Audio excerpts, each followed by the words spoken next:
CA Foundation Principles and Practice of Accounting, presented by Madhi Academy for Accountancy. அனைவருக்கும் வணக்கம். இது chapter 8ல partnership அக்கௌண்ட்ஸில் லிமிட்டட் லைபிலிட்டி பார்ட்னர்ஷிப்.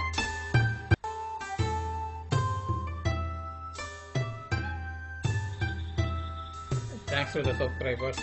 இந்த சேனலை சப்ஸ்கிரைப் செய்த நல்லுள்ளங்கள் அனைவருக்கும் மிக்க நன்றி. சப்ஸ்கிரைப் செய்யாதவங்க சப்ஸ்கிரைப் செய்து தொடரவும்.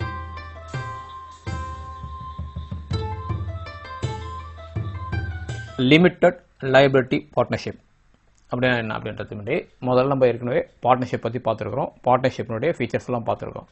பார்ட்னர்ஷிப்ன்றது முக்கியமாக 2 அல்லது 2க்கு மேற்பட்டவர்கள் சேர்ந்து அதிகபட்சம் 50 பேர் வரைக்கும் உள்ளவங்க அவங்களோட கேபிட்டலை கான்ட்ரிபியூஷன் பண்ணி ஷேரிங் பண்ணி பிஸ்னஸை நடத்துறது. அதோட முக்கிய நோக்கம் பிஸ்னஸாக இருக்கணும். அந்த இதுக்கு ஒரு அக்ரிமெண்ட் இருக்கணும். அக்ரிமெண்ட் ரெஜிஸ்டர்டாக இருக்கணும் அவசியம் கிடையாது. ஈவன் ரிட்டர்னாக இருக்கணும் கூட அவசியம் கிடையாது. ஆனால் பிஸ்னஸ் தான் பண்ணணும். ஒன்று. ரெண்டாவது, பிஸ்னஸ் கிடைக்கிற ப்ராஃபிட் ஆர் லாஸை ஷேர் பண்ண அக்ரிமெண்ட் படி ஷேர் பண்ணிக்கணும். மூணாவது, அந்த பிஸ்னஸை அந்த பார்ட்னர்ஸில் யாராவது நடத்தலாம், இல்லை எல்லாரும் சேர்ந்து நடத்தலாம். இதுதான் பார்ட்னர்ஷிப்னுடைய நம்ம சொன்னோம் இல்லையா? Right, okay. ஆனால் அதே சமயம் அதில் சொல்லும்போது ஃபீச்சர்ஸை சொல்லும்போது முக்கியமாக ஒன்று சொல்லியிருப்போம் நம்ம, லைபிலிட்டிஸ். ஒரு பார்ட்னருடைய லைபிலிட்டிஸ்ன்றது அன்லிமிட்டெட் அப்படின்னு சொல்லியிருப்போம். அதாவது பொதுவாக முதல்ல சோல் ட்ரேடர் வச்சுக்கோங்க. காமர்ஸில் படிச்சிருப்போம் சோல் ட்ரேடர். சோல் ட்ரேடர்ன்றவர் தனியாக ஒரு தனிநபர், அவர் ஒரு பிஸ்னஸ் பண்ணார்னா அந்த பிஸ்னஸ்ஸு சப்போஸ் 5 lakhs போட்டு பிஸ்னஸ் பண்ணுறாருன்னா அந்த பிஸ்னஸில் லாஸ் வந்ததுன்னா இந்த 5 lakhs போட்ட லாஸோடு நிற்காது. அவர் லைபிலிட்டிஸ் ஒரு பிஸ்னஸ் லாஸ் ஆகிடுது. அது இன்னும் ஒரு 2 lakhs அவர் ஒரு கிரெடிட்டார்ஸ் தர வேண்டியது அப்படின்ற சூழ்நிலை வந்ததுன்னா இந்த 5 lakhs கையிலையும் இல்லை, ஏற்கனவே லாஸும் ஆகி போச்சு. இந்த 2 lakhs கிரெடிட்டார்ஸ் தரணும்னாக்கா என்கிட்ட பிஸ்னஸில் இல்லை பணம் அப்படின்னு சொல்ல முடியாது. இவருடைய சொந்த சொத்துக்கள்ல இருந்து எடுத்து தரணும். இதுதான் ரூல். சொந்த சொத்துக்கள் இவருக்கு ஒரு இதெல்லாம் எடுத்து தரணும். இதுதான் லைபிலிட்டிஸ் சோல் ட்ரேடர். இதே சிமிலர் தான் இப்போ ஏ, பி, சி அப்படி 3 பார்ட்னர் வச்சுங்களேன். இந்த 3 பார்ட்னரும் ஆளுக்கு ஒரு 5 lakhs போட்டு ஒரு 15 lakhs பிஸ்னஸ் பண்ணுறாங்க. லாஸ் ஆகிடுது. லாஸ் ஒரு 5 lakhs லாஸ் வந்துடுது. இந்த லாஸை இவங்க ஷேர் பண்ணோன்னாக்கா இவங்க 3 பேர் இந்த லாஸை ஷேர் பண்ணிக்கலாம். அதாவது இந்த லாஸ்னா இப்போ கிரெடிட்டார்ஸ் 5 lakhs லாஸாக எல்லாம் முடிச்சுட்டாங்க. இந்த கிரெடிட்டார்ஸ் ஒரு 5 lakhs கொடுத்தாகணும் போது இவங்க இந்த 5 lakhs இந்த 3 பேரும் பொறுப்பாளிகள். அதாவது ஏவும் பொறுப்பு, பியும் பொறுப்பு, சியும் பொறுப்பு. அதாவது இந்த 5 lakhs நான் பிஸ்னஸை போட 15 lakhs நின்றாது. இவங்க கிட்ட உள்ள சொந்த சொத்துக்கள் இருந்து இல்லையா, 3 பேர்கிட்ட சொந்த சொத்துக்கள் இருந்து இல்லையா, இதுலேருந்து கொடுத்து செட்டில் பண்ணணும். இதுதான் லைபிலிட்டிஸ் எப்படி சோல் ட்ரேடரில் இருக்குதோ அதே மாதிரி சிமிலர் லைபிலிட்டிஸ் இந்த 3 பேருக்கு இருக்கும். ஆனால் ஒரே கண்டிஷன்ஸ் என்னன்னாக்கா இதில் சொல்லுவாங்கனாக்கா இப்போ ஏ, பி, சி அப்படின்னு 3 பார்ட்னர்ஸ் இருந்தாங்கனாக்கா இந்த ஒரு 3 lakhs இந்த போட்ட மாதிரி இந்த 5 lakhs வந்துச்சிங்களேன். இந்த 5 lakhs இருந்துனாக்கா இந்த 5 lakhs லாஸை பேர் பண்ணாக்கா இந்த 3 பேரும் ஷேர் பண்ணலாம். ஆனால் 3 பேரும் ஷேர் பண்ணலாம். 3 பேர் மட்டும் ஷேர் பண்ண அவசியம் கிடையாது. சப்போஸ் பி ஷேர் பண்ணுற அளவுக்கு கெப்பாசிட்டி இல்லை, சொந்த சொத்துக்கள் எதுவும் கிடையாது, சிக்கு சொந்த சொத்துக்கள் எதுவும் கிடையாது, ஏக்கு தான் இதாக இருக்காருன்னா ஏ கிட்டேருந்து பிடிங்கி இந்த 5 lakhs ஏ மட்டுமே பொறுப்பாகலாம். சப்போஸ் 3 பேருக்கு பொறுப்பாக இருந்ததுன்னா பணம் இருந்ததுன்னா 3 பேர்ட்டையும் போடலாம். சப்போஸ் சி மட்டும் தான் பணம் இருக்குது, மற்ற ஏபிக்கு இல்லைன்னா சி மட்டுமே பொறுப்பாகலாம். That is called jointly and severally responsible. அதாவது லைபிலிட்டிஸ் ரெஸ்பான்சிபிள் அப்படின்னு சொல்லிட்டு வரும். இதுதான் பார்ட்னர்ஷிப்பில் முக்கியமானது ஒன்று இது. ஓகே. இப்போ இந்த மாதிரி சுச்சுவேஷன்ஸில் வரும்போது என்ன ஆச்சுனாக்கா ஒரு பார்ட்னராக பிஸ்னஸில் பணத்தை போட்டுட்டு பணம் போட்டது இல்லாமல் அதில் லாஸே இல்லாத வந்தால் சொந்த சொத்துக்களும் இழக்க வேண்டிய சூழ்நிலை வருது. இல்லை அதாவது ஆக்டின் படி லைபிலிட்டிஸ் அன்லிமிட்டட்னும் போது சொந்த சொத்துக்களும் இழக்க வேண்டி வருது. இதுக்கு ஆல்டர்னேட்டிவாக தீர்வாக என்ன செய்யலாம் அப்படின்ற நோக்கம் வெகு காலங்களாக இருந்து வந்தது. அந்த மாதிரி நோக்கத்தை வரும்பொழுது என்ன பண்ணுதுன்னா 2008ல் ஒரு ஆக்ட் ஃப்ரேம் பண்ணாங்க. லிமிட்டட் லைபிலிட்டி பார்ட்னர்ஷிப் ஆக்ட் 2008 அப்படின்னு சொல்லிட்டு ஒரு ஆக்ட் ஃபார்ம் பண்ணாங்க. இதன்படி ஃபார்ம் பண்ணலாம். இதன்படி லிமிட்டட் லைபிலிட்டி பார்ட்னர்ஷிப் ஃப்ரேம் பண்ணலாம் அப்படின்னாங்க. நம்ம முதல்ல சொன்னது பார்ட்னர்ஷிப் ஆக்ட் 1932.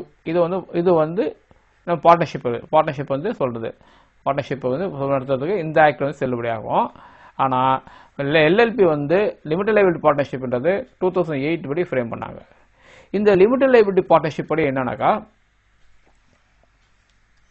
ஏன் இது மீனிங் அண்ட் நெசசிட்டி பார்ப்போம். எதுக்காக நெசசிட்டி எங்க அரைஸ் ஆகுதுனாக்கா, லைபிலிட்டி ஷேரிங் பண்றதுல உங்களுக்கு வந்து நெசசிட்டி அரைஸ் ஆகும். ஏ பி சி அப்படின்னும் போது இவங்க வந்து ஒரு 10 லட்சம் மொத்தமாக 3 பேர் சேர்ந்து ஒரு 12 lakhs போட்டிருந்தாங்கனாக்கா, ரெஸ்பான்சிபிலிட்டின்றது இவங்களோட நிறுத்திக்கணும். இவங்களுடைய சொந்த இதில் வந்து இதாகக்கூடாது அப்படின்றது தான் வந்து லிமிடெட் லைபிலிட்டி பார்ட்னர்ஷிப்போட ஆக்டினுடைய மெயின் நோக்கம். இது பார்ட்னர்ஷிப்ன்றது வந்து உங்களுக்கு பார்ட்னர்ஷிப் ஆக்ட் 1932 அதன்படி இது நடக்கும். ஆனால் நீங்கள் லிமிடெட் லைபிலிட்டி பார்ட்னர்ஷிப்பை பொறுத்த வரைக்கும் உங்களுக்கு என்னன்னாக்கா, அது செப்பரேட் ஆக்ட் 2008 தான் இது ஃப்ரேம் பண்ணாங்க. 2008 தான் லிமிடெட் லைபிலிட்டி பார்ட்னர்ஷிப் இருக்குது. இந்த ஆக்ட் படி தான் வந்து LLB limited liability partnership act 2008 இந்த ஆக்ட் படி தான் இது வந்து அப்ளிகல் ஆகும். இப்போ இந்த ஆக்ட்ல சொன்னது இதுக்கு அப்ளிகல் ஆகாது. இது வேற ஆக்ட், இது வேற ஆக்ட். இந்த பார்ட்னர்ஷிப்ன்றது வேற, இந்த லிமிடெட் லைபிலிட்டி பார்ட்னர்ஷிப்ன்றது வேற. ரெண்டுத்துக்கும் வித்தியாசம் நிறைய இருக்குது. இதனுடைய ரோல் பிளே வேற, அதோட ரோல் பிளே வேற அப்படின்றத தெரிஞ்சுக்கிங்க. பார்ட்னர்ஷிப் அப்படின்ற நேம் இருந்தாலும் கூட இதனுடைய ரோல் வேற, அதனுடைய ரோல் வேற. இது வந்து பார்ட்னர்ஷிப் ஆக்ட்ல வரும், அது partnership liability limited liability partnership ஆக்ட்ல வரும். ஓகே, அடுத்தது செப்பரேட் ஆக்ட். இதான் சொல்லிட்டேன், இதுக்கு வேற ஆக்ட். அதாவது பார்ட்னர்ஷிப் ஆக்ட்ன்றது வேற ஆக்ட், எல்எல்பின்றது வேற ஆக்ட். இது 1932 ஆக்ட் படி வரும், இது வந்து 2008 ஆக்ட் படி வரும். It is separate act, it's a separate act. Okay, அடுத்தது அக்ரிமெண்ட். இது மெயின் ரீசன் எது என்னன்னாக்கா, ஒன்னே என்னன்னாக்கா அக்ரிமெண்ட். நான் ஏற்கனவே சொன்னது என்னன்னா, பார்ட்னர்ஷிப் ஆக்ட்ல உங்களை அக்ரிமெண்ட்ன்றது வந்து எக்ஸிக்யூட் பண்ணுவாங்க. இது ரிஜிஸ்டர் பண்ணணும் அவசியம் கிடையாது, எதுவுமே கிடையாது. ஆனால் இதுல வந்து எல்எல்பியில வந்து அக்ரிமெண்ட் கண்டிப்பா போடணும். அந்த பார்ட்னர்ஷிப்புக்குள்ள வித்தின் த பார்ட்னர்ஷிப்புக்குள்ள ஒரு கண்டிப்பா அக்ரிமெண்ட் போடணும். இந்த அக்ரிமெண்ட் டு பி ரெஜிஸ்டர்ட், அதுதான் முக்கியம். To be registered with ROC. இது சொல்றேன், ஆர்ஓசின்னு நான் சொல்றேன். இதுல அக்ரிமெண்ட் இருக்குது, இதுல அக்ரிமெண்ட் இருக்குது. ஆனா இது ரெஜிஸ்டர் பண்ணணும்ன்ற நெசசிட்டி கிடையாது. அப்படியே ரெஜிஸ்டர் பண்ணாலும் அந்த பார்ட்னர்ஷிப் ஆக்ட் படி இதை வந்து ரெஜிஸ்ட்ரேஷன்ல வந்து ரெஜிஸ்டர் பண்ணலாமே தவிர, ஆனா இதுல பண்ணும்போது, அதாவது எல்எல்பியில பண்ணும்போது இந்த அக்ரிமெண்ட் நம்ம போடணும். இந்த அக்ரிமெண்ட் டேர்ம்ஸ் அண்ட் கண்டிஷன்லாம் போட்டுக்கணும். அக்ரிமெண்ட் போடும்போது இதை வந்து அக்ரிமெண்ட்டை to be registered with the ROC. ஆர்ஓசினா register of companies. Register of companies என்னன்னு தெரியுங்களா உங்களுக்கு? ரெஜிஸ்டர் ஆஃப் கம்பெனிஸ்னா ஜாயிண்ட் ஸ்டாக் கம்பெனி இருக்குது இல்லையா, அதை ரெஜிஸ்டர் பண்ணுவாங்க.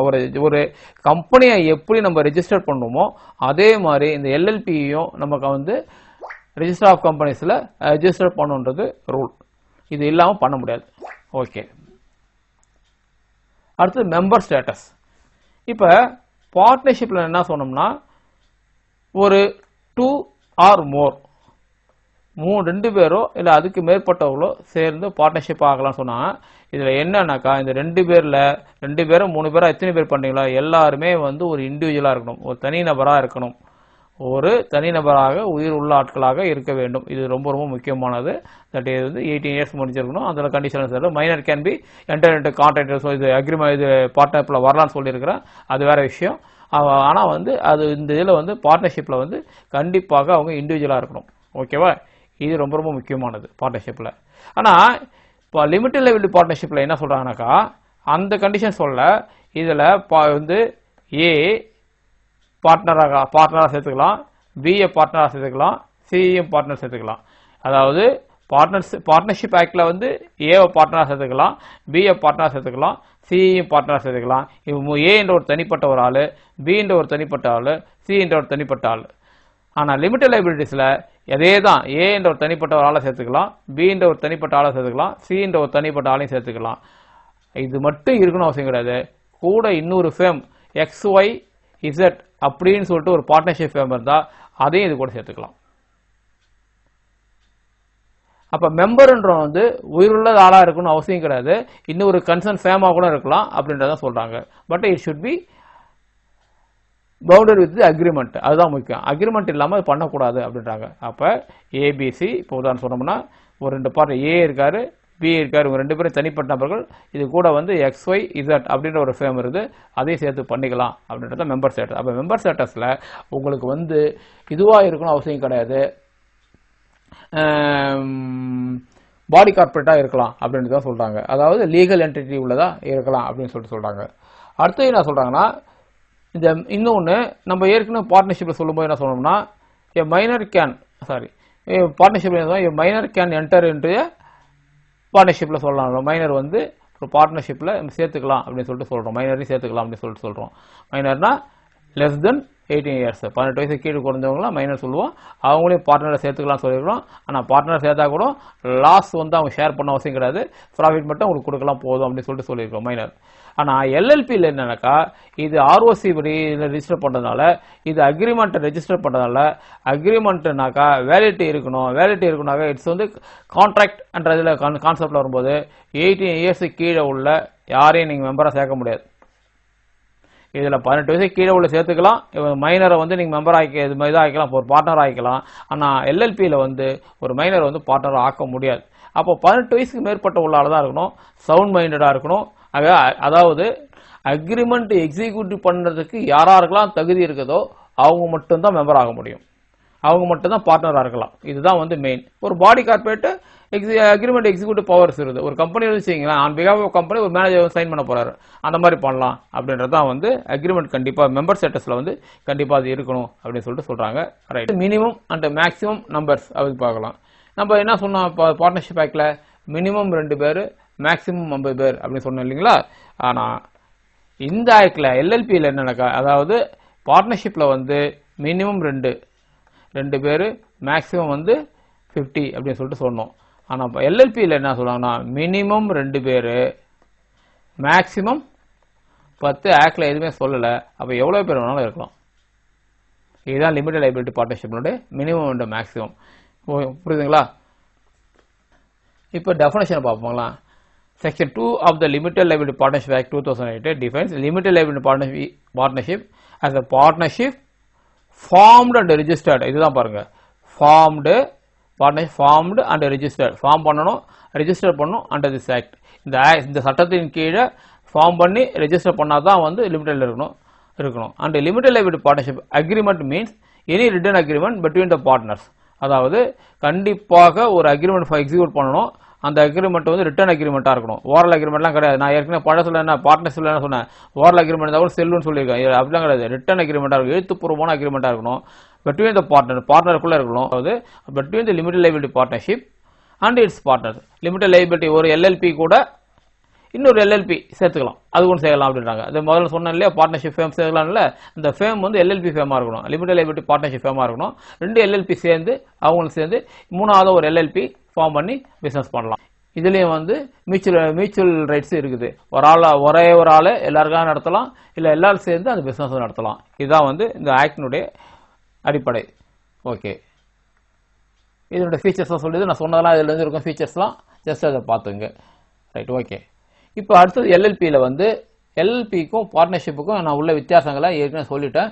ஜஸ்ட் அவங்க புக்கில் லிஸ்டிங் பண்ணிருக்காங்க, அதை என்னன்னு பார்ப்போம். ஃபர்ஸ்ட் முதல்ல வந்து distinction between an ordinary partnership fame and LLB. ஒரு சாதாரண ஒரு பார்ட்னர்ஷிப் ஃபேமுக்கும் ஒரு எல்எல்பிக்கும் என்ன வித்தியாசம் அப்படின்றத பார்க்குறாங்க. ஏற்கனவே சொன்னது தான். ஃபர்ஸ்ட் லா, சட்டம் என்ன சொல்லுது, இது இந்தியன் பார்ட்னர்ஷிப் ஆக்ட் 1932 படி பண்ணோம், இது லிமிடெட் லைபிலிட்டி பார்ட்னர்ஷிப் ஆக்ட் படி செய்யணும் அப்படின்னு சொல்லிடுறாங்க. அடுத்து ரிஜிஸ்ட்ரேஷன். ஒரு ரெஜிஸ்டர் பார்ட்னர்ஷிப் ஃபேமை ரெஜிஸ்டர் பண்ணணும்னு அவசியம் கிடையாது, ஆப்ஷனல். நீ பண்ணணும்னு நினைச்சீங்கன்னா பண்ணிங்க, இது சட்டம் கிடையாது. ஆனால் இது கம்பல்சரி வித் ஆர்ஓசி, மேண்டேட்ரி. சட்டப்படி இது வந்து ரெஜிஸ்டர் பண்ணி தான் ஆகணும், மேண்டேட்ரினா சட்டம். அடுத்து create by an agreement. Partnership வந்து 2 பார்ட்னருக்குள்ள ஒரு அக்ரிமெண்ட் எக்ஸிக்யூட் பண்ணி அது பண்ணிக்கலாம். அக்ரிமெண்ட்ன்றது திருப்பி பார்ட்னர்ஷிப்பில் எழுத்துப்பூர்வமாக இருக்கணும் அவசியம் கிடையாது, ஓரல் அக்ரிமெண்ட்டே இருக்கணும் சொல்லலாம். ஆனால் இதில் வந்து கிரியேட்டட் பை லா, சட்டத்தின்படி இது கிரியேட் ஆகிருது. இந்த ஆக்ட் படி இந்த எல்எல்பி வந்து சட்டத்தின்படி கிரியேட் ஆகும். இது அக்ரிமெண்ட் போட்டாவே முடிஞ்சு போயிடுச்சு பார்ட்னர்ஷிப்னு. பட் இது வந்து லா படி சட்டப்படி பண்ணால் மட்டும்தான் இதாகும், கிரியேட்டட் பை லா அப்படின்றாங்க. பாடி கார்பரேட். 2 பார்ட்னர்ஷிப் ஃபேமை, ஒரு பார்ட்னர்ஷிப் ஃபேமை இல்லை பார்ட்னர்ஷிப் ஃபேமை 2யும் சேர்த்து ஒரு நியூ பார்ட்னர்ஷிப் ஃபேமாக ஆக்கலாம்னா இதில் பார்ட்னர்ஷிப்பில் பண்ண முடியாது. இது வந்து முடியாது. ஆனால் அதே இதில் 2 பாடி கார்பரேட் சேர்ந்து பண்ணோம். ஒரு எல்எல்பி 1ன்ற எல்எல்பி ஒன்று இருக்குது, 2ன்ற எல்எல்பி ஒன்று இருக்குதுன்னா இவங்க 2 பேரும் சேர்ந்து ஒன்றா முடிச்சுட்டு 3ன்ற எல்எல்பியாக ஃபார்ம் பண்ணி நடத்த முடியும். ஆனால் separate legal entity, separate legal என்டிட்டினா லீகல் என்டிட்டி ஏற்கனவே சொல்லியிருக்கிறேன் நான்.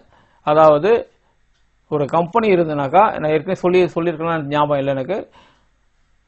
அதாவது யார் யார் மேலெல்லாம் கேஸ் போட முடியுமோ அதெல்லாம் லீகல் என்டிட்டி உள்ளதுன்னு அர்த்தம். இப்போ ஏன்னு ஒரு ஆள் இருந்தார்னா அவர் மேலே கேஸ் போட முடியும், பின்னு ஒரு ஆள் இருந்தார்னா அவர் மேலே கேஸ் போட முடியும். ஒரு கம்பெனி இருந்ததுன்னா கம்பெனி மேலே கேஸ் போட முடியுமா? முடியும். பேங்க் போட முடியுமா? போட முடியும். கவர்மெண்ட் போட முடியுமா? அப்போ இவங்க லீகல் என்டிட்டி உள்ளவங்க, அதாவது லீகலா ஒரு மனித மாதிரி உள்ளவங்க. அப்போ இவங்க மேலே கேஸ் போட முடியும் இல்லையா? அப்போ இந்த இதில் வந்து பார்ட்னர்ஷிப்பில் வந்து இந்த லீகல் என்டிட்டி தான் கிடையாது. ஆனால் ஏன்னா இது வந்து தனிப்பட்ட இதில் தான் வந்து இவங்க வருவாங்க. இந்த கம்பெனிஸ் எல்லாம் உள்ள கொண்டாட முடியாது, லீகல் என்டிட்டி கிடையாது. ஆனால் செப்பரேட் லீகல் என்டிட்டி இதில் உண்டு. அந்த கம்பெனிக்கு தனிப்பட்ட லீகல் என்டிட்டி உண்டுனா இந்த இதில் திருப்பி இது வெளியே தெளிவாக சொல்லணுனாக்கா என்ன சொல்லணுனாக்கா, செப்பரேட் லீகல் என்டிட்டி மீன்ஸ் வந்து இதில் வந்து அந்த ஃபேம் பேல ஏபிசின்னு ஒரு பார்ட்னர்ஷிப் ஃபேம் தான், இது மேலே கேஸ் போட முடியாது, இருக்கிற பார்ட்னர் மேலே தான் கேஸ் போட முடியும் நீங்கள். ஆனால் புரியுதுங்களா? அதான் பார்ட்னர் மேலே ஏபிசின்னு ஒரு பார்ட்னர்ஷிப் இருந்தால் பார்ட்னர்ஷிப் மேலே போட முடியாது, இருக்கிற ஏ மேலே போடலாம், பி மேலே போடலாம், சி மேலே போடலாம், இல்லை ஏபிசின்ற 3 பேர் மேலேயும் போடலாம். அந்த ஃபேம் நேம் போனால் போட முடியாது. ஆனால் இதில் எல்எல்பியில் வந்து XYZ அப்படின்னு சொல்லிட்டு ஒரு எல்எல்பி இருந்ததுன்னா இந்த எல்எல்பி பேர்லேயே போடலாம், இண்டிவிஜுவல் மேலே போடணும் அவசியம் கிடையாது, போட முடியாது. ஓகேவா? அடுத்தது பர்ஃபெக்சுவல் சக்சஷன். சக்சஷன்னா தொடர்ந்து வர்றது. பர்ஃபெக்சுவல் சக்சஷன்ஸ் தொடர்ந்து வர்றது. இதில் வந்து பார்ட்னர்ஷிப்பில் வந்து 2 பேர் 3 பேர் ஏ பி சி அப்படின்னு 3 பேர் சேர்ந்து பார்ட்னர்ஷிப் பண்ணாங்கன்னா இந்த 3 பேரில் ஒருத்தர் வெளியே வந்துட்டாலோ இல்லை இறந்துட்டாலோ அந்த பார்ட்னர்ஷிப் இழுத்து மூடுவாங்க, அவங்களுக்குள்ள பிரிச்சுக்குவாங்க, திருப்பி புதுசாக தான் ஃபார்ம் பண்ணோம், பழைய ஃபேம் வந்து இருக்காது, முடிஞ்சு போயிடும். ஆனால் இதில் வந்து XYZ அப்படின்னு சொல்லிட்டு ஒரு இது இருந்துச்சுங்க, எல்எல்பி இருந்துச்சுங்களா, இதில் இருக்கிற 4 பார்ட்னர் ஒரு நாள் போனாலும் போகலாம், போயிட்டான் வச்சுங்க வெளில போனாலும், மீதி 3 பேர் வச்சுருவாங்க, 5 பேர் வச்சுங்க, 2 பேர் போயிட்டான் 3 பேர் போயிட்டான் வச்சுங்க, அவனை வச்சு நடத்தலாம். ஈவன் 4 பேர் வச்சு ஒரு ஃபார்ம் பண்ணுறாங்க, XYZ எல்எல்பி இருக்குது, 4 பேரில் 3 பேர் போயிட்டான், மீதி ஒருத்தன் தான் இருக்கிறானாக்கா அந்த ஒருத்தனை வச்சு அதை ரன் பண்ணலான்றதான் ரூல். இதுதான் வந்து perpetuation. Is a perpetuation and individual partners may come and go. தனிப்பட்ட பார்ட்னர் வரலாம் போகலாம், அதை பற்றி பிரச்சனை கிடையாது, அது கண்டினியூஸாக நடந்திருக்கும். ஆனால் பார்ட்னர்ஷிப்பில் வந்து ஒரு ஆள் உள்ளே வந்தானா போயிட்டானாக்கா அந்த இதை வந்து ஈர்த்து முட்டு புதுசாக தான் ஃபார்ம் பண்ணணும், இது ரூல். வந்து நம்பர் ஆஃப் பார்ட்னர்ஸை பொறுத்த வரைக்கும் நான் ஏற்கனவே சொன்னது தான் வந்து மினிமம் 2 பேர் இருக்கணும். மினிமம் 2 பேர் இருக்கணும். மேக்ஸிமம் இருக்கணும் பற்றி கவலை கிடையாதுன்னு சொல்லிட்டு மேக்ஸிமம் லிமிட் சொல்லிட்டாங்க. ஓகே, அடுத்து 8வது பாயிண்ட் வந்து ஓனர்ஷிப் ஆகுது அசட்ஸ். ஏபிசின்னு ஒரு ஃபேம் பார்ட்னர்ஷிப் ஃபேம் இருந்ததுன்னா இந்த ஃபேம் பேரில் வந்து இது வாங்க முடியாது, ஏ மேலே பி மேலே சி மேலே தான் வாங்கியிருப்பாங்க சொத்து. அந்த சொத்துக்கள் வந்து இருக்கும், இப்போ தனிப்பட்ட நபர் சொத்துக்களாக தான் இருக்குமே தவிர அவங்க வந்து இதில் வந்து ஃபேம் நம்மளால் வாங்க முடியாது. ஆனால் எல்எல்பியில் வந்து எல்எல்பியே ஒரு இண்டிவிஜுவல் அத்தாரிட்டின்றதுனால இது ஓன் அசட்ஸை இது வந்து பண்ணிக்கலாம், சொந்தமாக அதன் பேர்லேயே சொத்துக்கள் வாங்க முடியும். எப்படி கம்பெனி மேலே சொத்து வாங்குறோமோ அதே மாதிரி வாங்கலாம், இதில் வந்து அது மாதிரி கிடையாது. ஓகே, அடுத்து liability of partners of members. இதை ஏற்கனவே சொல்லிட்டேன் நான். இதில் வந்து பார்ட்னர்ஸோட லைபிலிட்டிஸ் வந்து அன்லிமிட்டட். பார்ட்னர்ஸ் சொன்ன பாருங்க, partners are severally and jointly liable. தனிப்பட்ட முறையில பொறுப்பாவாங்க, 2 பேர் 3 பேர் சேர்ந்து பொறுப்பாவாங்க. வேற ஒரு பார்ட்னர் செஞ்ச தப்புக்கும் இவரும் இந்த பார்ட்னர் பொறுப்பாவார், அப்படிதான் இருந்தது. Other partners and the firm and the liability extend the personal assets. நான் சொன்ன பாருங்க, பர்சனல் அசெட் ஏபிசின்னு வச்சிருந்தாங்கன்னா ஃபேம் 3 பேர் சேர்ந்தாங்கன்னா ஏவோட சொந்த சொத்துக்களும் போய் அபகரிக்கலாம், அதுதான் வந்து ரூல். ஆனால் இதில் limited to the extent of their contribution towards LLP. எல்எல்பியில் வந்து எவ்வளோ அவங்க கான்ட்ரிபியூட் பண்ணுறாங்களோ அந்த எக்ஸ்டென்ட் மட்டும்தான் வந்து உங்கள் லைபிலிட்டிஸ் இருக்கும். அதோட பியாண்ட் எப்போ போவோம், அவன் வந்து ஃப்ராட் பண்ணாம வேற ஏதாவது பண்ணி எக்ஸிக்யூட் பண்ணானா இது வந்து இல்லீகலாக வந்து சட்டப்பூர்வமானது இல்லையா, அதனால அவன் ரெக்கவர் பண்ணுவாங்க. பட் இது ஒன்று அது வேணா இது வரைக்கும் பாருங்க, limited to the extent of their contribution towards LLP. LLP எவ்வளோ கான்ட்ரிபியூஷன் பண்ணியிருக்கானோ அது வரைக்கும் உண்டு அப்படின்னு சொல்றாங்க. ஓகே, அது சொல்லுவாங்க. 10 போகும். Principal agent or relationship. Partners are the agents of the firm and each of other. ஒவ்வொருத்தவங்களும் ஏஜென்ட்டாக இருப்பாங்க, ஃபேமுக்கும் ஏஜென்ட்டாக இருப்பாங்க. ஆனால் இந்த எல்எல்பியில் வந்து பார்ட்னர்ஸ்லாம் வந்து ஃபேமுக்கு மட்டும் தான் ஏஜென்ட்டாக இருப்பாங்க, அதர் பார்ட்னர்ஸ் அவங்க ஏஜென்ட்டாக இருக்கணும் அவசியம் கிடையாது. இதுதான் distinction between ordinary partnership fame and an LLB. இவ்வளோதான், வேற ஒன்றுமே கிடையாது ரூல். ஓகேங்களா, இது போதும். இப்போ நம்ம இதுவரையும் பார்த்ததில் சஜஷன்ஸ் கரெக்ஷன் இருந்ததுன்னா நீங்கள் தெரிவிக்க வேண்டிய முகவரி mallearning@gmail.com. வழக்கம் போல் ஒரு அப்பீல், இதை ஷேர் பண்ணுங்கள், சப்ஸ்கிரைப் பண்ணுங்கள். கமெண்ட்ஸை கமெண்ட்ஸ் பாக்ஸை தெரிவிச்சிருங்க. என் நோட்டிஃபிகேஷன் வேணும்னாக்கா பெல் ஐக்கானை கிளிக் பண்ணி வச்சுக்கிங்க. யூனிட் 1 கண்டினியூ ஆகுது. மீண்டும் சந்திப்போம். நன்றி, வணக்கம்.